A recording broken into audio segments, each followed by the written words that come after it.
took over from Brett Cottle 2 years ago, but he was in the role for 28 years. Is that right? That's right. That's a long time. Yeah, his record there is safe. I think dementia will well and truly set in before I've been in the role that long.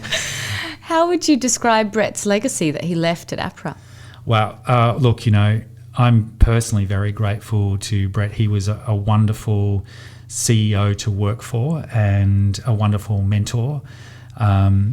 I look back at my time working with Brett going, God, I hope I absorbed as much as I could have absorbed while he was here. He is a master negotiator. He is a brilliant communicator. And yeah, I feel very, very fortunate to have worked with Brett for so long, to have had such a seamless handover.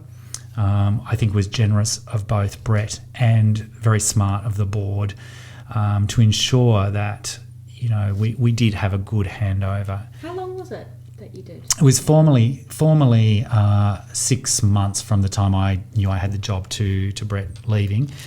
But I've been able to pick up the phone and call Brett. I know where he is. I can track him down and go, I didn't know that skeleton was in the cupboard. What's the answer to that? And so we have a great relationship. And he's you may or may not know, but the international overarching version of APRA is called CSAC, which is based in Paris, and it's the overarching governing body, if you like, that sets the rules and guidelines by which we all operate. And it's a very Eurocentric based entity, as you would imagine, given it's based in Paris. As a measure of how well Brett was regarded by the international community, Brett was chair of CSAC for a number of years. So he was enormously well regarded both here in Australia by the breadth, and New Zealand by the breadth of our industry, but also enormously well regarded internationally. And do you think you'll do the job for 28 years? Yeah, no. That's not from a lack of enthusiasm. It's just recognising the mortality of my age now and add 28 years to that. Yeah.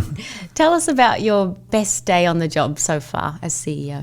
Look, and this can sound wanky to say, but I absolutely love my job, and I think my first day officially in the job was my most excited day. I mean, I felt incredibly privileged to get the gig and to sit at Big Cottle's desk once he'd left the building and think, wow, I've this, the trust and that it's been bestowed on me to run this organisation is huge. It's a great office too. That was the only time I've been in there was when we did that first ever podcast for the Industry Observer that we did, and I had a little sneak around and I saw that it's got its own bathroom. Very cool. Love it.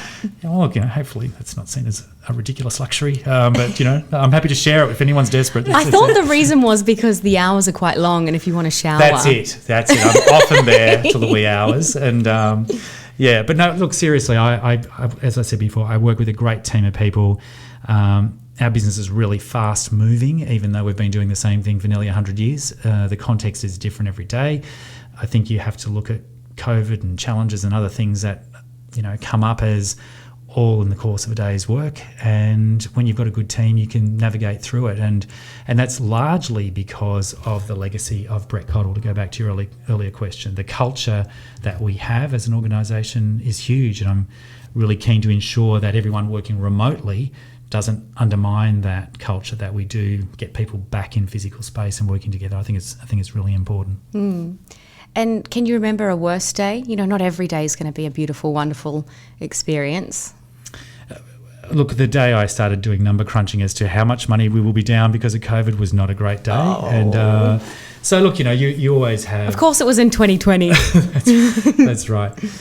Look, I don't know. I think there are always hurdles, and I think you do have to take the approach that we are in a commercial business, and every commercial operation has challenges on a daily basis. I think it's really a really sort of naive thing to think you're in this protected collecting society paradigm. It's not. We're in a competitive global context, and so you should look at it in that space. And make sure you've got momentum in your thinking and momentum in the way you're developing strategy and you're working as an organisation. So if you're in that headspace, it means that, if it's a great day, a bad day, well, whatever, deal with it.